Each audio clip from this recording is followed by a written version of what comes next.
प्रिय सनातनी माताएं एवं बहनें, क्या आपको पता है रविवार 27 जुलाई को हरियाली तीज है।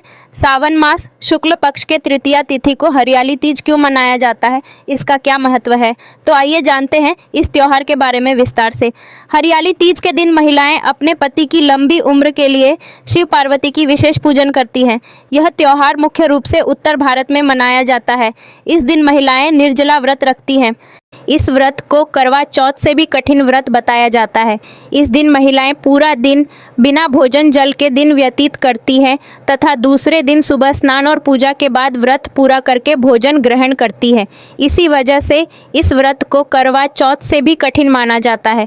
हरियाली तीज के दिन जगह जगह झूले लगाए जाते हैं। इस त्योहार में स्त्रियां हरा लहरिया या चुनरी में गीत गाती हैं, मेहंदी लगाती हैं, श्रृंगार करती हैं, झूला झूलती हैं और नाचती हैं। हरियाली तीज के दिन अनेक स्थानों पर मेले लगते हैं और माता पार्वती की सवारी बहुत धूमधाम से निकाली जाती है। आइए सुनते हैं हरियाली तीज की कथा। यह कथा शिवजी ने पार्वती जी को उनके पूर्व जन्म का स्मरण कराने के लिए सुनाई थी। शिवजी कहते हैं, हे पार्वती, तुमने हिमालय पर्वत पर मुझे वर के रूप में पाने के लिए घोर तप किया था। अन्न जल त्यागा, पत्ते खाए, सर्दी गर्मी बरसात में कष्ट सहे। तुम्हारे पिता दुखी थे, तभी नारद जी तुम्हारे घर पधारे और कहा, मैं विष्णु जी के भेजने पर आया हूँ। वह आपकी कन्या से प्रसन्न होकर विवाह करना चाहते हैं। अपनी राय बताएं। पर्वतराज हिमालय प्रसन्नता से तुम्हारा विवाह विष्णु जी से करने को तैयार हो गए। नारद जी ने विष्णु जी को यह शुभ समाचार सुना दिया, पर जब तुम्हें पता चला तो बड़ा दुख हुआ। तुम मुझे मन से अपना पति मान चुकी थी। तुमने अपने मन की बात सहेली को बताई। सहेली ने तुम्हें एक ऐसे घने वन में छुपा दिया जहाँ तुम्हारे पिता नहीं पहुँच सकते थे। वहाँ तुम तप करने लगी। तुम्हारे लुप्त होने से पिता चिंतित होकर सोचने लगे कि यदि इस बीच विष्णु जी बारात लेकर आ गए तो क्या होगा। शिवजी ने आगे पार्वती जी से कहा, तुम्हारे पिता ने तुम्हारी खोज में धरती पाताल एक कर दिया, पर तुम न मिली।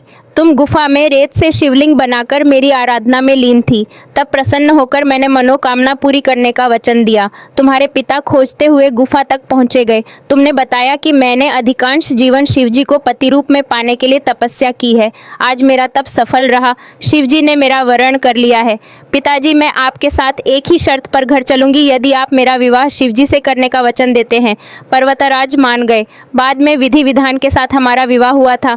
हे पार्वती, तुमने जो कठोर व्रत किया था उसी के फलस्वरूप हमारा विवाह हो सका। इस व्रत को निष्ठा से करने वाली स्त्री को मैं मनवांछित फल देता हूँ। उसे तुम जैसा अचल सुहाग का वरदान प्राप्त होता है। इसलिए मनचाहे वर के लिए करें हरियाली तीज का व्रत।